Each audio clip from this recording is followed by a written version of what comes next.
Even though it stands proudly at a height of 200 feet, the Pyramid of Menkaure is the smallest of the 3 major pyramids on the Giza Plateau. Primarily made of limestone but part cased and part lined with pink Aswan granite, although small in comparison to its neighbours, this pyramid is far from insignificant. King Menkaure was the son of Khafre, and is believed to be the man responsible for the pyramid's construction, which happened sometime in the 26th century BC. But today, like most pyramids, his pyramid is a ruin, and we see this enormous gash on its northern face, as iconic a sight as the pyramid itself. But why is it there, and who's responsible for this damage? And what can it actually tell us about the construction methods employed by the Old Kingdom pyramid builders? Well, in this video, we'll find out.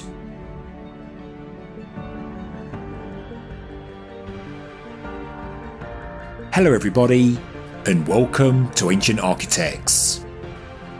Please subscribe to the channel for regular content on the world's ancient architecture, as well as all of the latest news from the world of archaeology.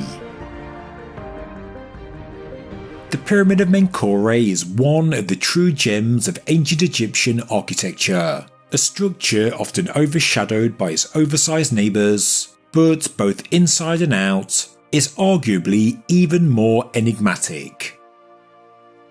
It has an intricate system of passageways and chambers, and it once had a unique exterior with both granite and Chura limestone casing enveloping the pyramid. It was entered into by British explorer Howard Vyse in 1837, and he found a wooden coffin inscribed with Menkaure's name, and human bones were also discovered. But the coffin was not original, and it came from the much later Sate period. Interestingly, the bones were less than 2,000 years old. Deeper inside the pyramid, in the granite-lined burial chamber with its amazing curved roof, was a magnificent basalt sarcophagus, beautiful, black and rich in detail, but it contained the bones of a young woman. This sarcophagus now lies at the bottom of the Mediterranean Sea after being loaded onto a ship that sank on October 13, 1838, as it was making its way to Britain. A fragment of the Old Kingdom basalt sarcophagus as well as the wooden coffin are today kept inside the British Museum. Written in hieroglyphs on the granite casing stones on the northern face of the pyramid, right next to the entrance we find a curious inscription. It's believed to be the work of Prince Kenwozet, son of the 19th dynasty ruler Ramesses the Great. It mentions Menkaure by name, as well as the day and month the king died. So, it was clear that both the New Kingdom Egyptians and those from the Sate period firmly believed that this pyramid did belong to Menkaure, and the findings also show that Howard Vyse was by no means the first person to enter since it was closed up in the Old Kingdom. People had been inside, possibly the New Kingdom Egyptians and certainly those from the Sate period, and also the later Arab explorers. Howard Vyse found several Arabic characters scrawled on the ceiling of the niche chamber, as well as on the walls of the granite burial chamber. But the biggest clue for the Arab interest in the Menkaure pyramid is seen on the northern face. Yes, the enormous gash. And this has been attributed to Al-Aziz Uthman in the 12th century. He was the second son of the famous Saladin, Sultan of Egypt, and the enormous scar we can see in the limestone is believed to be his unsuccessful attempt to demolish the pyramid. This is all because of one account of the damage, written in 1196 AD by Abd al-Latif al-Baghdadi, Egyptology's primary source for why the great scar was inflicted on the pyramid. but as Doug from History for Granite explained so well in his video from December 2021, the reason for the damage is not likely some attempt to destroy the pyramid. Because if you were tasked to destroy an enormous stone pyramid, would you really go in from the side? Or is it more logical to work from the top down?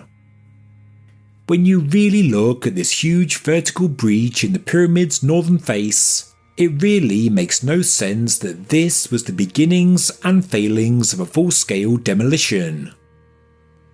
We can only conclude that the Arab account of the late 12th century must not be entirely truthful, and this is not unusual for the historical Arab sources regarding the Giza Plateau.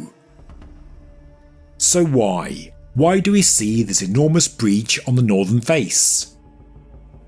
Well, as Doug says in his video, the Arabs already had a full understanding of the interior of the Great Pyramid, and how the king's chamber was found high up well within the masonry. So could the Menkaure pyramid be hiding more inside the superstructure? From the pyramid's large upper chamber there is one passage leading up into the pyramid, but if you enter the tunnel you reach a dead end. This would have, and still does generate, a huge amount of curiosity, and its presence may lead us to suspect there is more to find inside the pyramid. And if you couldn't get to a possible hidden and closed off chamber from the inside through this small confined space, well, why not try going in from the outside? Remove the stonework on the central axis on the northern face, and well, you may just find another way into a hidden chamber or passageway. But even if there is some logic in the idea, even if the clues were followed, by all accounts they found nothing. I agree with Doug that this explains the damage we see on the Menkaure pyramid. It's an unsuccessful attempt to find treasure. The breach starts directly above where the granite casing stones come to an end and where the soft Chura limestone begins. There is also no other evidence to show any attempt to dismantle the pyramid. This is all we have. One large vertical gash on the central axis of the northern face, and there is just one written account, one man's word that the Arabs were trying to demolish the pyramid. And in my opinion, this is really not enough for a factual historical account of the later history of the pyramid, because the evidence in stone says otherwise. But the origins of the Great Scar, the reason it exists is one thing, but what it reveals about the pyramid is another. You may have seen my last video, which speculates the Great Pyramid may contain a substantial amount of filler material, undressed rock or rubble mortared together for bulk. But the only real way we can see inside the Great Pyramid, into the core masonry, is by observing the modern day entrance known as Al-Mamun's tunnel. That's really all the physical evidence we have to work with. So maybe the scar on the Pyramid of Menkaure could tell us something more about the materials used to build a pyramid in the 4th dynasty. And yes, it does. It gives us a rare glimpse into the core masonry. In this photograph we can see an entrance inside the scar, and this was created by Howard Weiss in the 19th century. It's the entrance to a crude tunnel that goes all the way down to the base of the pyramid. The tunnel created by Weiss has helped us to understand the core structure of the pyramid. It's given us an insight into 4th dynasty pyramid building.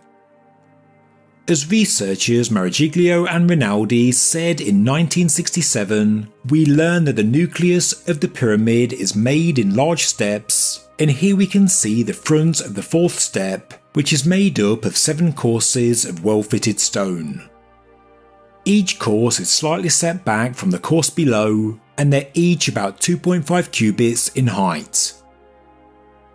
And here we can see the step nucleus in cross-section. This was all published in Keith Hamilton's fantastic layman's guide to the Menkaure pyramid, and I've left a link below in the description. This view of the pyramid scar is taken from slightly further back, and we can see part of the third step and the fourth step of the pyramid's nucleus. It's interesting because the masonry both inside and outside of these nucleus steps is not as well constructed as the steps themselves.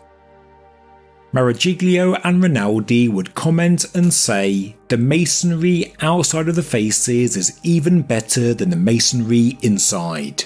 So what does that say?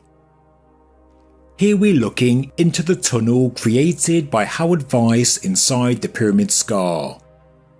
Just like with what we see in Al-Mamun's tunnel, and also in the notch on the northeastern corner of the Great Pyramid, the core masonry of the Menkaure pyramid is also quite irregular. Rubble is not the right word to use, but the core of the Menkaure pyramid is not perfect stonework, and according to Maragiglio and Rinaldi, the stone used is not always well squared. It's more rough and ready and suitable for purpose, to fill the bulk of the pyramid. The myth that the 4th dynasty pyramids are made up of millions of blocks of cut and dressed limestone, carefully fitted together, is clearly not the case. The steps we see in the close-up photographs, and as shown on this diagram, are like well-constructed masonry retaining walls, a skeleton structure of the pyramid. But beneath the retaining walls the stonework is not as good. The blocks are more irregular and are mortared together with small limestone chips to fill the gaps. It was stone to fill the space, adding bulk to the pyramid. We also find the same step cores in the Queen's pyramids, and there is yet more evidence in the breach on the Great Pyramid's southern face. I'll discuss all of this and more in a future video. It does seem quite likely that the pyramids of Giza are made up of several step cores. And yes, these elements of the pyramid are well constructed and are made from finely fitted masonry, because they act as retaining walls. Between the retaining walls are masses of irregular blocks, and this is what fills the pyramids. It's similar to what we see in the mastaba of the Great Pyramid architect Hemiunu, and also the 12th dynasty pyramid of Senusret I. Historic damage to the pyramids and mastabas of ancient Egypt is of course a real shame, but it's from the damage we can actually learn so much. The great scar on the northern face of Menkaure's pyramid was a failed attempt to find a secret chamber inside, a search for treasure, but what was left by the Arab explorers was a rare insight into the core of one of the incredible pyramids of Giza. Of course, the explorers never found any treasure, but by peeling back the layers of the pyramid stone, they did leave us with some priceless information, a better understanding of how the 4th dynasty pyramids were built. Thank you very much for watching this episode of Ancient Architects. If you enjoyed the video, please subscribe to the channel, please like the video, and please leave a comment below. Thank you very much.